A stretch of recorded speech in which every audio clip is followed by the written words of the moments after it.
All right. So today we have a Q&A session, and not too difficult the questions, but can be quite a lot to discuss. Okay, let's just go.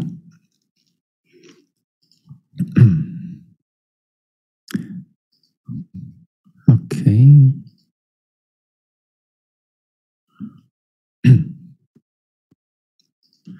Can you all see right now? Right now, hold on. All right.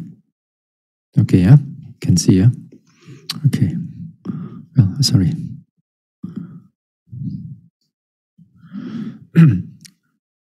Bhante, during sitting meditation, I experienced some weight on the shoulder, neck strain and tight, breath become faster, squeeze at the stomach and back of the head, etc., until the whole body as if reduced to be a skeleton. Only a skeleton sitting there to meditate. I felt sad and tears starts rolling until time's up. Bhante, why is it seems just a skeleton? Is my practice correct? Yeah. All right. Now,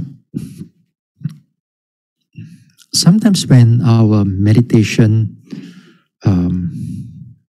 experiences and also when our mindfulness starts to deepen, and then when we notice a lot of objects of the body, and this experience of dukkha, it manifests in many different ways. Now, more than often than not, that you experience pain in the body, like in the buttock, in here, there, pulling, and everywhere. But this type of feelings, this type of sensation, sometimes it triggers off the mental aspect also, because they are also in a kind of a conditioning. So they condition the nature of the mind to being sort of like being aware of the body as if, like, for some people like a skeleton, for like you, it may be a skeleton. For some people, maybe like a dead body. For some people, maybe a corpse of a bloated corpse, or this type of this way or that way, So this one is perfectly all right. These are just only the extension of dukkha experience only. Okay, so these are, as I said, these are extension of a dukkha experience. What you should do is right now is that you be aware of it. You be aware of it. Be aware of it as skeleton, skeleton, skeleton, skeleton, skeleton, or notice that if the tears and sadness comes coming in, then you notice the tears also. If you are not used to it, sometimes this type of images, makes us fearful. We make us fearful that our meditation is going somewhere wrong. It will be wrong if you begin to reject the experiences, or you begin to become too sad or become too anxiety about it, and then those experiences become, it's sway out from the vipassana.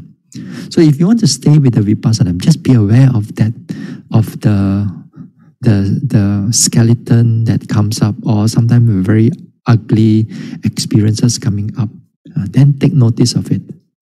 So the tears come out, pay attention to it also until the time's up for that sitting.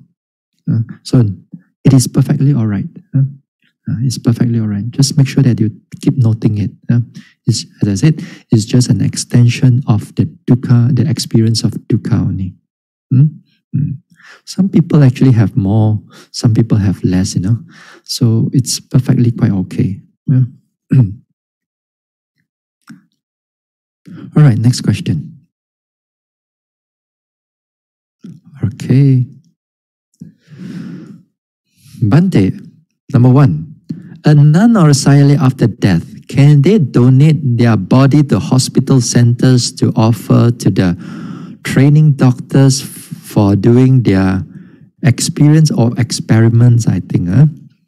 Number 2, will this offering is an offense or appropriate? Thanks. No.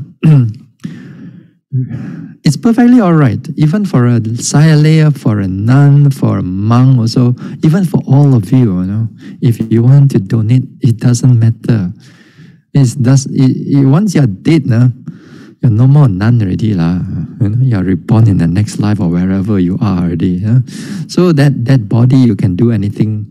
That body, of course, the devotees or your family members can do anything. If you tell them beforehand that you want to donate this body to the centers for all these experiences, for all these experiments, it's perfectly all right. It's not a problem at all. It's perfectly okay, and it's actually a worthy experience. It's a worthy, your last dana, in a way. And it's in a way, as I said, is your last dana. After death also, there's something you can still contribute. So that's perfectly all right. Now, some people also, they wish to donate their organs and so on. That is perfectly all right. There's nothing to do with Vinaya or this or that. So this is not an offense at all. All right. Okay, the next one. Next one is a little bit more. Also on death also. Okay. Okay. Bhante, when I knew of someone that I know died, I felt sad and unhappy. Then a thought occurred to me, such as, if my own family died, I would feel really sad and deep in sorrow. What should I do to prevent myself drowning in a long, deep sorrow? Let's go to number 2 first. Bhante, I'm scared to reborn in woeful states after this life, because even now, when I'm still not old, my mind is messy and disorganized. I can't imagine how my state of mind when I'm older. If I near to death, I'm not sure that I can even have a wholesome thought. How to trigger a wholesome thought at that near-death moment? Okay, good. Okay. Now, the person who questioned this, the person is only about in the 20s. people in the 20s. Or maybe at the end of 20s, or maybe just a bit early 30. But I think it's more like somewhere in the 20s. And already in the 20s, can start thinking of this type of question. Tell me, when you are in your 20s, what were you thinking?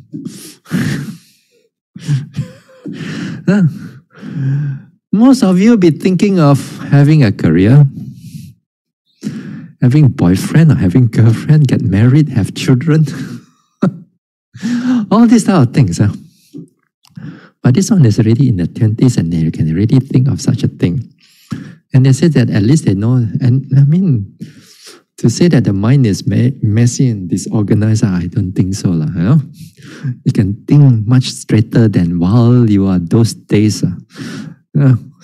Anyway, we go back to question number 1. Now, what should I do to prevent myself drowning in a long, deep sorrow when death occurs? If my own family died, or if you know someone that you know that died, what can we do with that?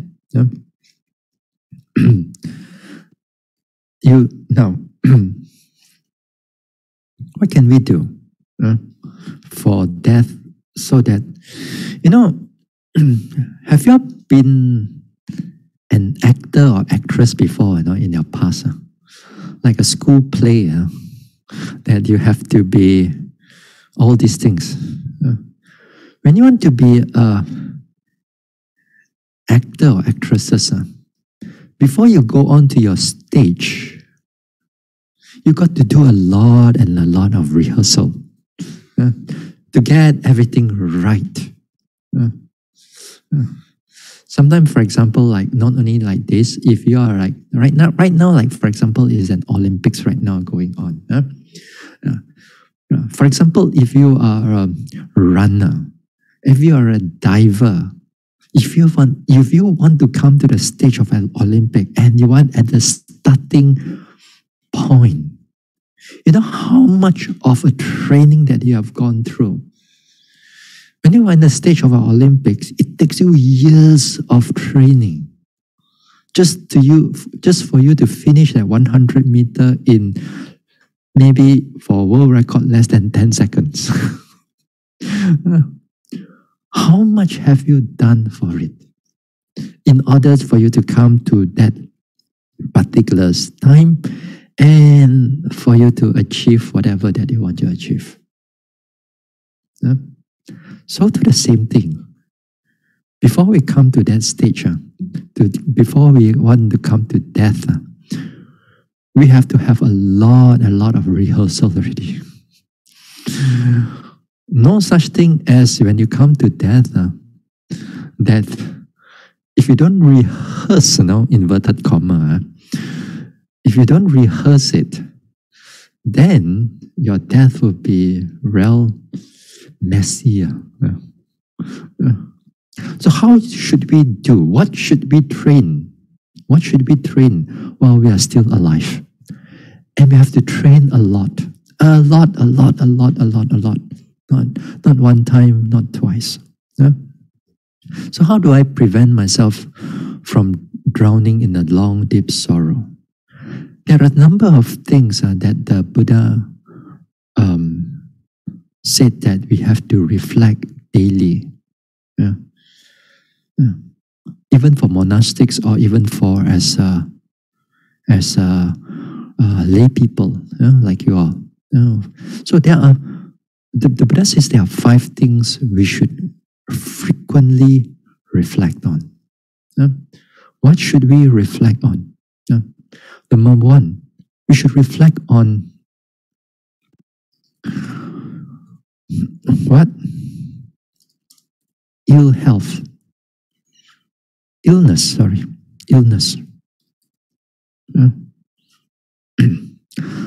Or sickness. You reflect on, I'm not free from this sickness. Sickness will come. Right now we think that we are strong and healthy, but it's good that we remember that anytime we can be sick. One of the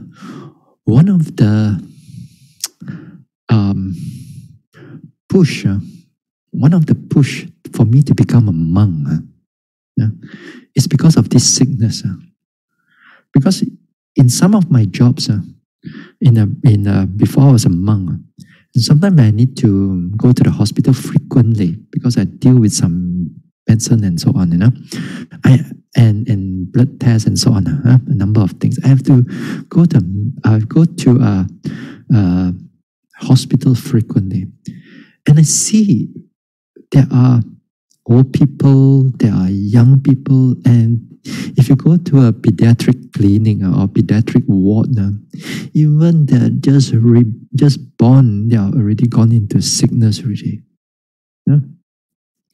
So sometimes we have to bring about that remembering about this sickness, ill health, and so on. That when we can able to do that in a very clear, mindful, open manner, not in a morbid mental state. Not in a morbid mental state. Morbid mental state means just like we Chinese, gong tio death only, so much fear. Gong tio sickness only, so much fear. Don't talk about it. You talk about it after you get it, they'll tell you. That type of mentality, it's what we call very close-minded. A lot of this pantang and all this fixated views. Just like when I talk about the on Wednesday I talk about the mind has to be flexible, the mind has to be soft, the mind has to be light. In one of them, that I said that if your mind is always fixed to a certain way of thinking, especially the what is supposed to be reflected openly, but due to don't have the right understanding, right knowledge, then we think of things very narrowly. That we cannot think about death, we cannot talk about sickness, Or some people, they go into hiking and so on. They dare not even talk about snake, and things like that. I've seen these people, that terrible. Snake is part of the nature, but you want to hike, and yet you're afraid of snake.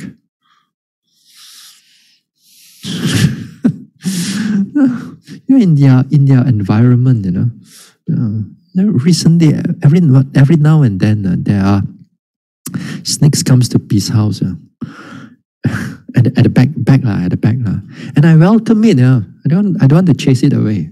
Let it stay there. But I mean, a small snake is a grass snake. I know it's not poisonous, but I let it stay there. Every now and then it comes and it changes its skin, and it leaves the skin there. And I purposely leave the skin there. I don't even want to take away. Because why? Because when I leave it there, then all the birds don't come. They're very good. They don't shit around at my Peace House. Leave it there. So anyway, illness. We have to reflect on illness a lot. That we will fall into illness or sickness or our ill health and so on, and there will be what you call a rehearsal, that we reflect on it again and again. Not myself, that also the people that you love around you also will fall into ill health. Then what is number two? Number two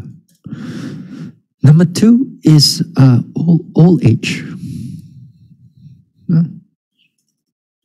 Number two is old age. We have to again here. We have to reflect on old age. What is old age? The Buddha gave the definition of old age.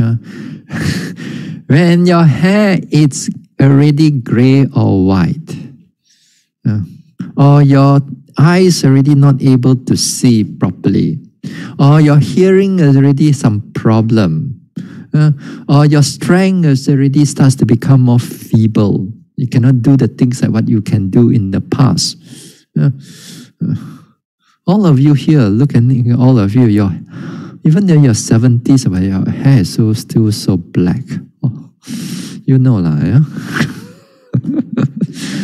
But anyway, the thing is that you have to reflect on it. When you see on it, because of our sense of vanity, our attachment to beauty very strongly, that a lot of times we don't want to see our wrinkles, our old age, our beauty has already slowly going and disappearing. More, this one is connected with the female.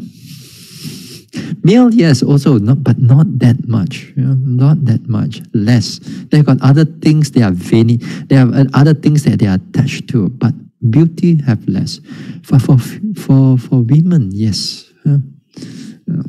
So anyway, so old age here, again, we have to reflect on it. We reflect on it that as long as we are living, we will not be free from old age. We will be rolling on, as long as we born, we'll be rolling on towards old age.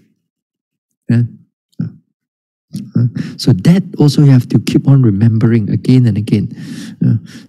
Those days, sometimes I look at my parents when I was in the young, maybe like 10 years old. I look at my parents, they are maybe in their late 30s or 40s, I was thinking that, wow, how long will I be at their age? Must be still very long time. But now, you see, we are already at their age already. And when I look at them, when they are in the 60s, 70s, again, sometimes I think, when I'm going to be there, I'm just rolling on to it only. So too, all of us are like that. So this is again is our rehearsal, our reflection again and again and again and again. And what is next one? Death. Again, this one we have to remind ourselves that death eventually will come. Now, if you are in your 20s and you are already talking about illness, death, and so on, it will be good because most of the people, they don't think about these type of things when in this stage. They think about having a good time because the body is strong. The body is you have the ability to do a lot of things. Then it will be good that we think of death, we reflect on death again and again, frequently. Frequently, we should reflect on these things. Again, not with the morbidity, but with the openness of mind. What is number 4? Separation from the loved ones.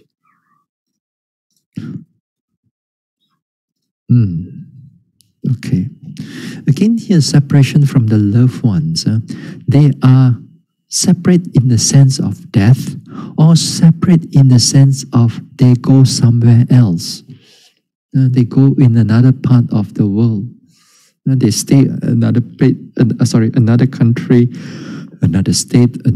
Then you will be separated. Nowadays, of course, with this Zoom and everything, how far you are again, you are halfway around the world. We can still see each other, virtually only, But a lot of times right now, sometimes we crave for, whether you like it or not, we crave for social, not distancing, the opposite of social distance, social togetherness, whatever you want to call it. You want to be together, you want to talk to people, you want to be happy, and so on. Because so long, perhaps, for some of you cannot meet your friends, cannot meet your family, and so on. Right? So, nevertheless, here, separation from loved ones, it means that it's more like permanent, that they are separated in sense of death. And with the separation comes in, if you are not ready, there will be a lot of sorrow and anxiety and sadness and grief. I've seen a lot. I've seen sometimes Buddhist devotees which when their Dhamma is not that strong, when their loved ones or their wife pass away, their husband pass away, they feel so sad, so deep into it. Sometimes as a monk, because they are somewhat in the Buddhism, when they see the monk, they sort of like they want to let go their grief and everything. Then we also must know how to counsel them a little bit in order to ease their sorrow. But why is it so strong? First of all, because when the time are together, they don't reflect on they're going to separate one day. They know, like in the back of their mind, they know, but they are not really touch the heart, don't really touch the heart with a clear manner. So when it comes to the actual real time when you're separated, the heart is so painful, so torn apart, What's the 5th one?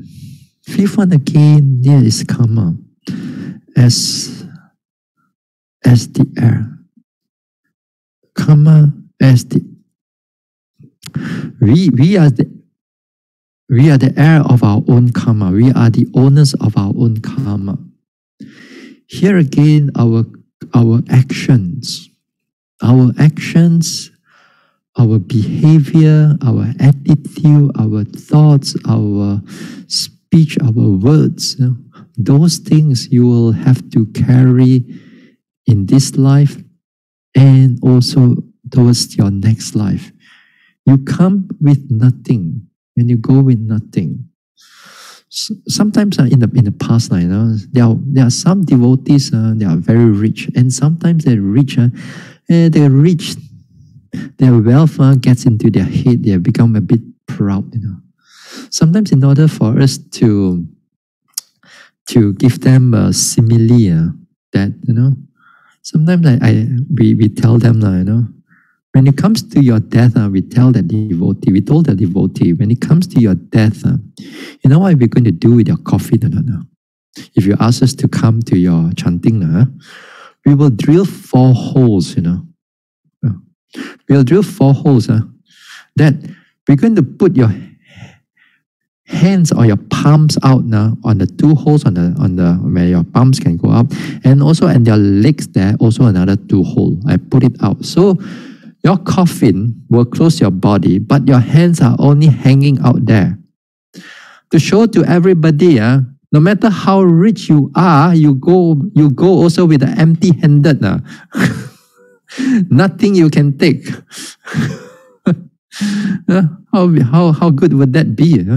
As to remind everybody that our wealth and everything, we cannot take it along. We can only take along our karma. So here, we reflect on this again and again, and it's good that many times I in the society when Buddhist devotees sit together, they talk about a lot of other things, but also they talk about illness, old age, death, reminding each other and so on, which is in a way, slowly it goes into the mind and it becomes more accepting of all these 5. When you become more accepting, your mind more open, you can able to talk over it, you can able laugh over it, which is good. So this one is good. Now, as a meditator, when you reflect these things, another thing which is good for to do is again is this mindfulness. Mindfulness, and you develop for a while, for some time, you'll find that it's much more easier when it comes to dealing with all these 5. So much more easier. Without mindfulness, without a clear mindfulness, without a strong mindfulness that you have developed in the past, then if you don't have those things, it's going to be difficult. Without this mindfulness, it's going to be difficult. Now, during the hindrances, when I talk on the hindrances, I talk about sometimes there are people who goes into meditation, and then you remember the past events, or somebody died and so on. While even in the sitting also, the tears keep on coming out because it's so affecting them.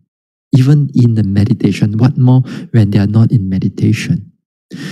As I said, I said also, if you keep on able to develop that mindfulness in the long run, then that mindfulness will begin to take over the grief or the sadness or the anxiety or the sorrow, instead of, it will take over the sorrow, the grief. Your memory of the past will not be erased, will not be erased. You still can remember the difficult times, the difficult events. But because of the mindfulness has taken over the present mind. Instead of sorrow, instead of grief, it replaces it with a wholesome mind. And therefore, that time, your grief become very little or not at all. Or your sorrow, you go into a sorrow, but very fast you can able to come out from it. So this is important for us to remember. We talk about this thing a lot, about this mindfulness. Now, in the near death, as question number 2, You don't wait until the near-death moment. You want the wholesome thoughts. You see, some of you may be Abhidhamma, and we talk about like last thought moment, those type of things. Last thought moment is very much academic only. Academic, that means it's just only for thinking only. Because at the last thought moment, a lot of us may not able to control it.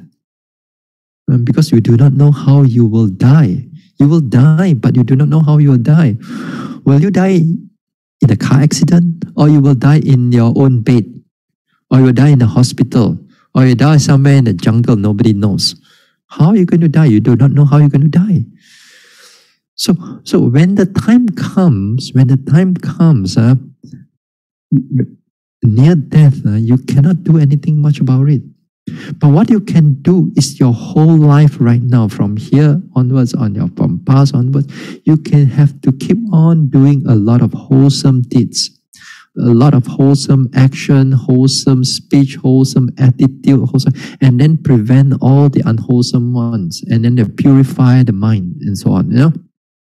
So that when you come to the death moment, there will be higher chances that your mind will incline to a wholesome thought. You can only do that. Then whether what the wholesome thought will come, that it will be your inclination. If you are a person who loves to steal, or loves to cheat others, or loves to lie to others, and you do it frequently, as if like lying and cheating does not matter at all because it makes you happy, or you thought that it make you happy. So when you come to the death thought moment, the last thought moment, what do you think? What type of chances will be higher? What type of thoughts will be higher? Surely it depends on your inclination. And if you do a lot of wholesome deeds, thinking about wholesome thoughts and everything wholesome, and you begin to purify your mind, then when it comes to the death moment, near death moment, then the mind will be easily inclined into it. So again here, as I said, last thought moment is a very academic thing. Sometimes there are people who learn about last thought moment. They want the last thought moment to be good, but their whole life, and they do all kinds of nonsense. And then because they study Abhidhamma, they need the last thought moment good, because last thought moment good, you can reborn in a better place of existence.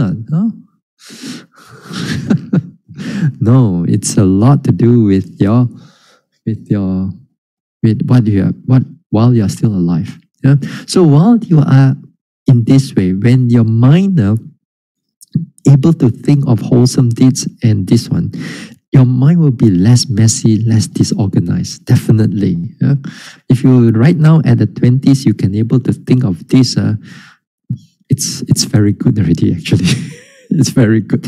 It's very, for people nowadays, it's very good already. Yeah. Okay. Yeah. Next question. Now, next question is going to be a bit difficult to understand because of the writing, the way this one is being formed. It's very difficult to understand for some of us. I also have hard time just to understand what you wrote because your English is. Later. The second question is more this one. Bhante, in observing sati, when the awareness is heightened and the mindfulness appears, when there's wanting for mindfulness to sustain, there is an expectation. Can Bhante explain if mindfulness is defined as physical attribute or really the point that pivoted as sensing of non-physical present? I really don't understand your question here. 我不懂. Anyway, let's go with a little bit of an explanation on the top there. When the awareness is heightened, the mindfulness is when there's one thing for mindfulness to sustain, there's an expectation. Okay. Not to say that you are not right, not to say that you are wrong or you are right, You see, whenever we want to meditate or we want to do anything, there is an expectation. An expectation, there is always some craving. No doubt about it. Whether you want to talk about it, you want to cover it up, but no doubt about it. But the Buddha says there are two types of suffering. There are two types of suffering. One suffering leads to more suffering. One suffering leads to less suffering. Okay? This is the first noble truth, in a way, Then therefore, there'll be a second noble truth. Because in the second noble truth is the craving. That means there are craving that leads to more suffering, and that craving leads to more or leads to less suffering. Right?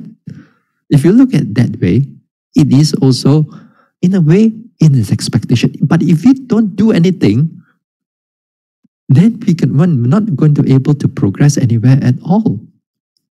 So, but don't say that, but don't put it in a way that craving is something wholesome, As I said, there are craving who don't bring you to woeful states. No. Their craving will bring you to a higher, even into a Deva world, into a Brahma world, But it will keep you in samsara only, It will keep you in samsara, but it may give you less suffering.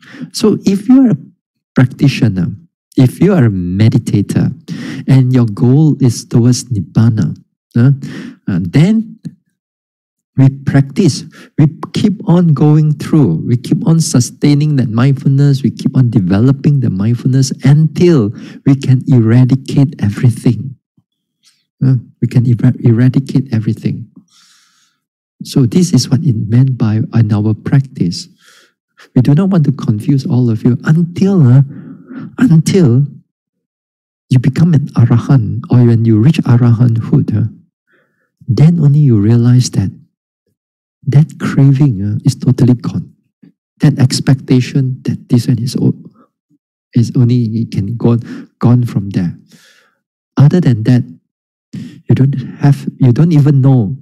And it's okay that you don't know about it. Although right now it's again academic only, You may rationalize it, but when actually you meditate, you don't even know. But if you don't do anything, because if you don't do anything, you will not go any more further. Just like, for example, if you want to climb a ladder, if you want to climb higher, you got to hold one, and then you got to let go the bottom one. Then you got to put up your hand, hold the higher one, and the other one you got to let go. You got to go until you reach to the top, and then we let go everything. Some meditation is something like this. So I do not know what you mean by physical attribute, but this is definitely, mindfulness is not something physical, but its sense physical and its sense mental. It can be directed to noticing mentality and noticing physicality. Put it in this one. Number two. Okay. Question 2. Then after that, okay, it's a very long one. Question 2. In the context to sati and upekkha relationship, okay, that the balancing of effort and tranquility is pivoted upon sati that results in seeing faith and wisdom conduct an array of projections and possibility. It was interesting that Bhante mentioned upekkha as an auxiliary role to smoothen this balance for the mind to flow towards one direction as concerted focus to keep a sustained attention. Okay. Are our projections as expectations actually hindering the possibility to discover the truth of this false view of self and its relational beliefs as influence that distort and refract the balance of being. Do we see the good and bad we uphold and believe the actual cause for karma and vipaka when the nature of meditation drives us towards a neutral outlook of non-attachment to either good or bad, as they both are equally a judgment from the mind that's not balanced but rather biased and indoctrinated? Okay. For some of you, it's very difficult to understand what it meant. I have to read this thing for several times only, then only I understand. Now, next time you want to question something, don't put it in such a... The English is so long that from do we see the good until biased and indoctrinated, you see how many words are going on and there's a question mark. And sometimes like that, you confuse a lot of things. It would be good that we have a shorter sentences and a shorter this one. If you can next time able to summarize it. Now, okay, let us focus on. Let us talk about this. First of all, I do not understand what is meant by array of projection and possibility. The balancing factor upon sati result of faith and an array of projection of possibility. Okay, it doesn't matter. Our projection as expectation, hindering the possibility to discover the truth of this false view of self and relational beliefs as influence that distort and refract the balance of being. Okay. Now, don't put it into such a big words. The whole purpose of practice is to finally eradicate this false view. Eradicate false views, false beliefs. While we are meditating, okay, for most of us, when things are going smoothly, when the mind is in the state of balance and noticing everything, you don't see the false view. You don't see the wrong belief that you hold on, because at that moment of time, that false view is not there. Okay? The false view is not there. It may be latent in you, but at that moment when there's mindfulness and there's upekkha, then it is not there.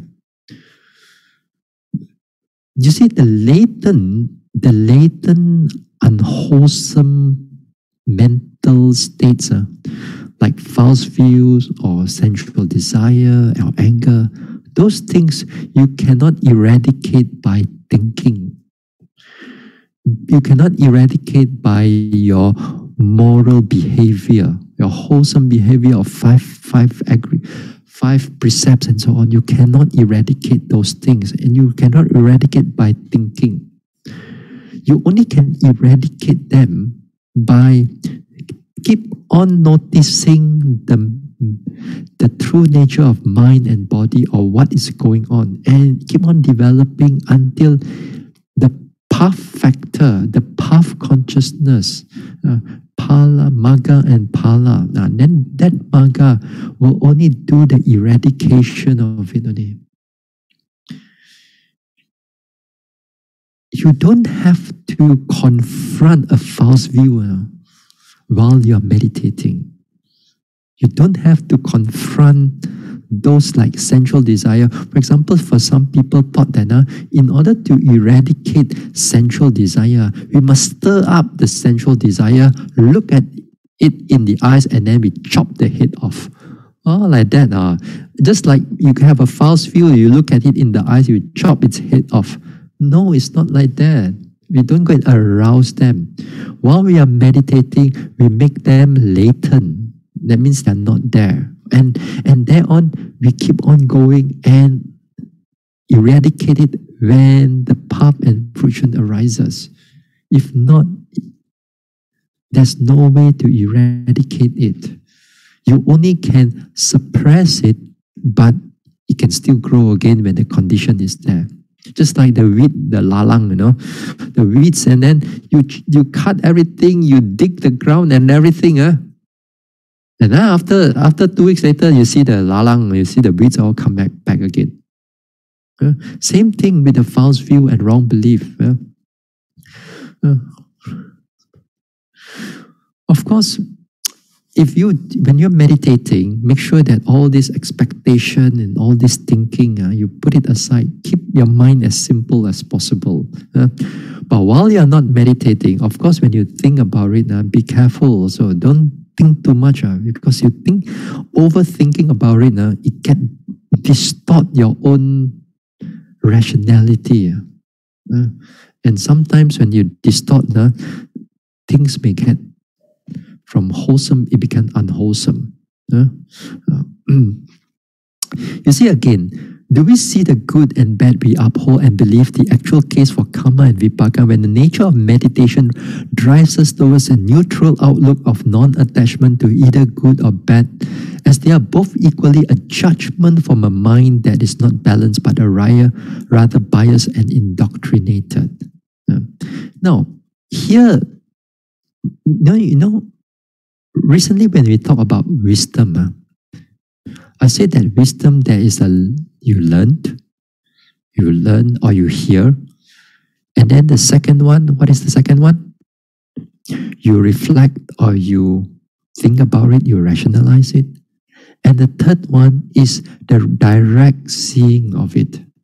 The seeing of it, the direct seeing of it, not by thinking. Now, you are equating this question. You're equating, you're making them the same, like the rational part and the seeing part that arises from meditation are the same, You thought that by thinking, yes, by thinking, by pondering, you talk about karma and vipaka, and definitely there is certain degree of bias also, because there's certain degree of defilements underlying. There's an underlying tone inside there. One of it is your wrong understanding. There's underlying tone is there. So that is one thing. Now, when it comes into meditation, especially in the vipassana, as I said, you have to let go of that rational thinking of your pondering and so on, your reflection. If you don't do that, then you will not come to the third aspect of wisdom, which is the seeing or the direct seeing part, the mental development part. Yeah. So when the mental development part, when you can able to develop, you see things not with the biasness of that thinking anymore. You are seeing things as they really are. It is wholesome. The mind can know that it is wholesome. When it's unwholesome, the mind knows that it is unwholesome, not by thinking but direct experience. That is a lot of difference. That is a difference like a heaven and earth, But you are equating these two together, and that is terrible. Yeah, this is a big difference. Until you really go develop the meditation much more deeper, then only you realize that how shallow all our thinking, our biased thinking, or whatever judgmental thinking, whatever you want to talk. It's very shallow. It's very superficial until we see the true nature of things as they really are. That time when you make a clear understanding, and when you want to make a clear judgment or clear this one, it's based on what you have seen from a mental development. That is a big difference. That is a big difference. So when we see about cause and effect, from what you think and from what actually meditation, what is actually happened during in the meditation, especially in vipassana, then you see a different light already, totally a different light. So because your question here you are equating both the same thing, but actually they are not the same thing. Okay? Your question 3. Your question 3 is totally out. Because again, this is totally your wrong understanding already, this one. And let us straighten these things out. The term hiri ottappa, often translated as shame and dread in meditative aspect. Hiri shame is really an unwholesome mental state of unarisen mental thought being projected as feelings form a possible act. While ottappa dread, the memory recollection of the past action brings a feeling of remorse and guilt. This guilty, remorseful feeling that has occurred needs to be dealt with to remove towards one's meditation, for it blocks sati from being present or sustained. Appreciate your clarification and further insight on this matter, for it brings deeper answers to arising questions within the sitting when attention is placed on contemplate, on investigating, on characteristics of this definition and their implications, Bhante. Okay. No. First of all, this whole paragraph is totally wrong. Yeah, it's all this whole totally wrong. It's totally wrong. You don't know what you are writing. Wrong in the sense that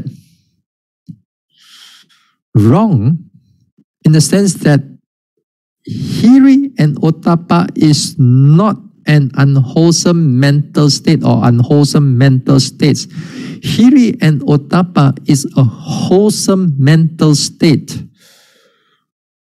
Siawa or unwholesome mental state. That's why they say sometimes all your thinking and all that becomes all mixed up.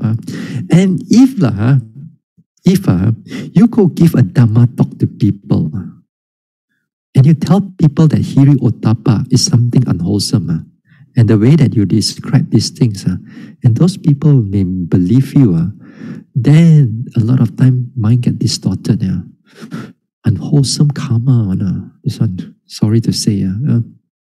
So be careful these things. Now, hiri ottappa, it's called a moral shame.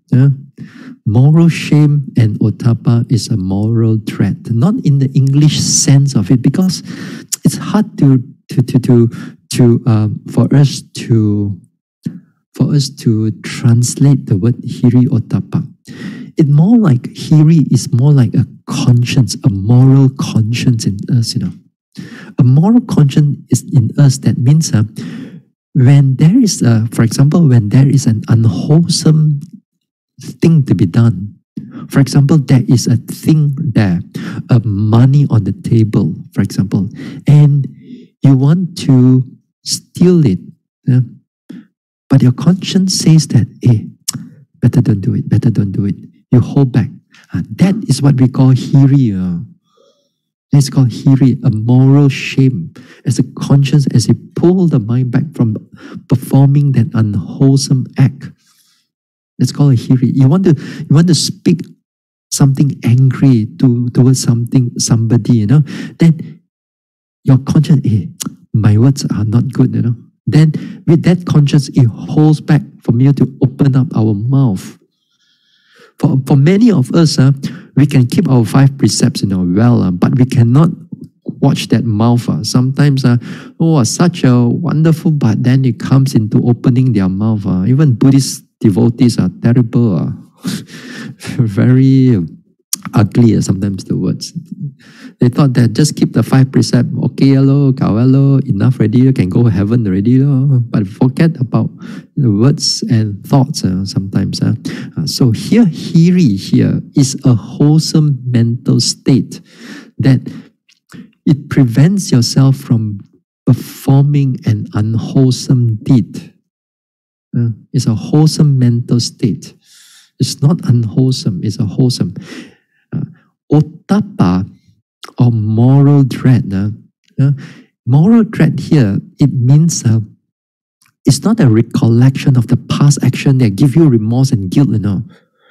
This ottappa is you aware of the consequences or the vipaka. You're aware of its vipaka. You're aware of this consequence or the resultant. That, for example, if you prevent, for example, if let's say ottappa become more prominent, and these two comes together. They come together. Sometimes ottappa becomes more prominent than hiri. For example, the money is on the table. Then a thought came in, if I were to steal these things, if I were to get caught by them, then it will not be good for me. You're aware of its consequences. You're aware of its vipaka. One hiri is talking about karma, and ottappa is connected with its vipaka. So when you have hiri ottappa, because they come together, then it prevents you from doing unwholesome action, speech, or this one. If you want to have feeling of remorse and guilt, like what you say here, then it's called ahiri and anotapa, with the A on the hiri, ahiri. Ahiri, and anotapa is anotappa. That is the unwholesome mental state, which is completely the opposite, and then they don't care, don't bother, no conscience, they kill, they steal, they take whatever, they speak whatever, however they want it. Then later on in the future, they will have remorse and they will have guilt. So this is totally, completely wrong. Your this one is completely wrong. It's not about being remorseful. It's to prevent yourself from being remorseful. So because of that, everything cannot be this one. And morality, you need all this morality in the sense of hiri and ottappa. Then only you can able to do the proper practice. If your precepts, if your basic precept, you cannot handle it, you cannot do this one, then it's impossible, it's going to be difficult for you to develop anything with mindfulness or any mental this one. So they are like that. So you need that hiri ottappa. So please, your all this hiri, your understanding of hiri ottappa, you better throw it out far away. Okay, next one. Next one is easy. Just before we go, it's easy, but it's just, it's quite a long story. It's easy to understand. It's easy to understand. Okay, let me close this one. Okay. Bhante, do I understand correctly from Mahasi Sayadaw's practical way of insight? There are also Arahants who can be obsessed, example, by not being able to provide his novice disciple a place to stay. Okay, now let us go to what is being meant over here. A story is cited. I'm trying to move my picture here. Okay. A story is cited as an example in that Attakata. Attakata means commentary.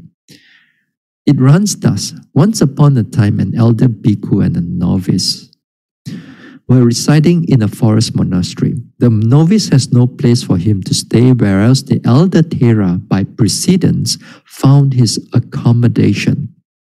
The elder, being obsessed with this condition and being mentally disturbed all the time, failed to absorb himself in the friction during the entire period of Lent.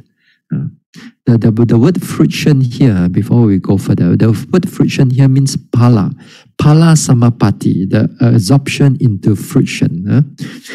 His disciple, the Samanera, however, had spent the time during the Buddhist Lent by enjoying himself in the attainment of friction with delight. At the end of the Lent, the young Samanera asked his teacher, "Venerable Sir, is it suitable for you to stay in this monastery?" To this question, the Mahathera replied, "As far as I'm concerned, it does not suit me." In this story, the Samanera is in fact a Sattata Vihari Arahanta. Hence, although no proper place was available for himself, he could absorb himself in Pala Samapati as much as he wished.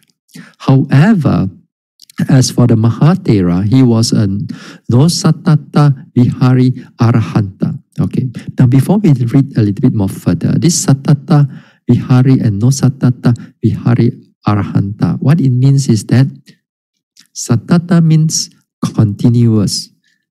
Vihari means abiding. Yeah?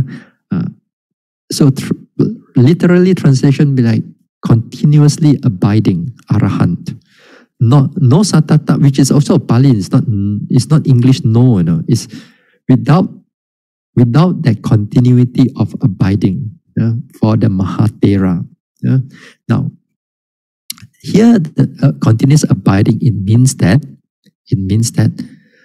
the Samanera can enter into Palasamapati quickly, whereas the Mahathera not able to enter the absorption quickly. He has to meditate a lot, only he can able to go into that absorption. Both of them are, although they are, one is a novice, but the novice seems to be able to attain the absorption much more better than an elder and a Mahathera,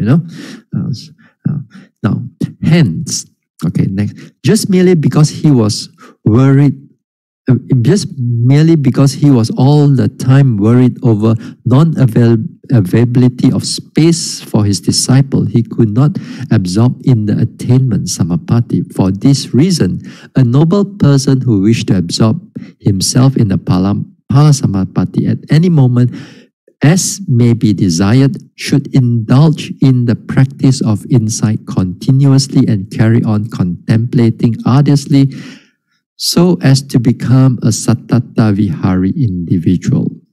Okay. So here, one of the things that we can take out from is that an Arahant, there are different types of Arahant. Two types over here as mentioned. One can enter into the Nibbana quickly. One cannot enter into Nibbana quickly. If one wants to enter into the Nibbana quickly, one has to practice the insight continuously. That means he has to go into a retreat to really practice, a proper place to practice. Now, okay? It is said that the elder, being obsessed with this condition of being mentally disturbed all the time, failed to absorb himself in the fruition during the entire vasa. Why is that so? Now, the word obsess here, the word obsess here is because that I think it's a translation error, or maybe it's translation. We use the word obsess here, obsessed, in the sense of a negative form. Just like sometimes we Buddhists also, we use the word desire is in the negative form, but in English, it can be used in the positive form. Just like, for example, that you see here. His disciple, Samanera, however, had spent time during the Buddha's land by enjoying himself in the attainment of fruition with delight some more, Then again here, you may think that, he's now is craving for his attainment, is it?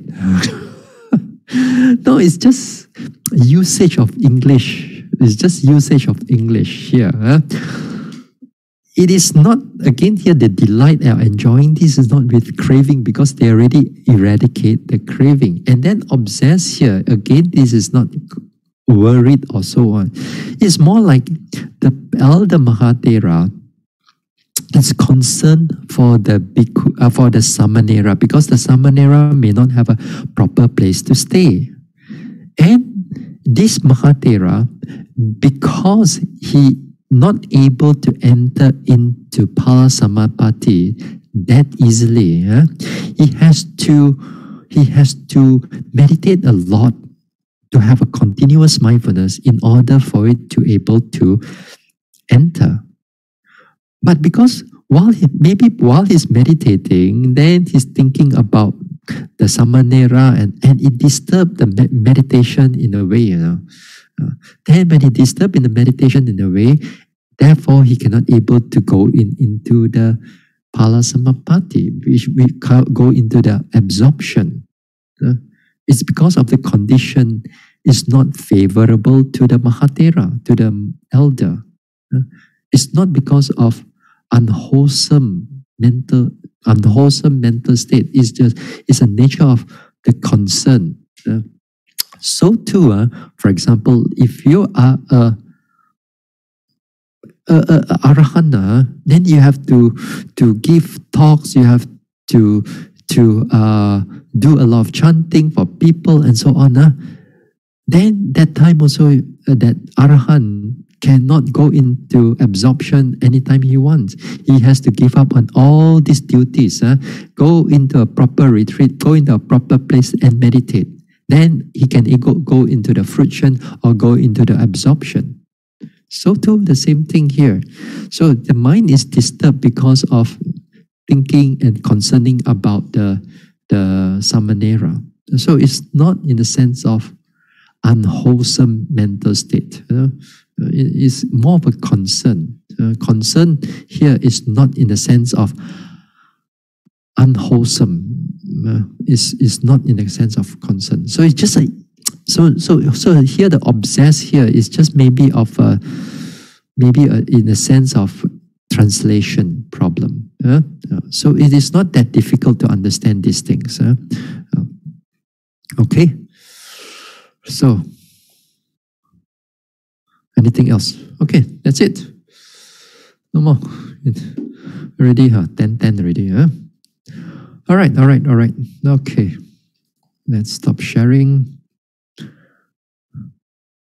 Okay, we share merits.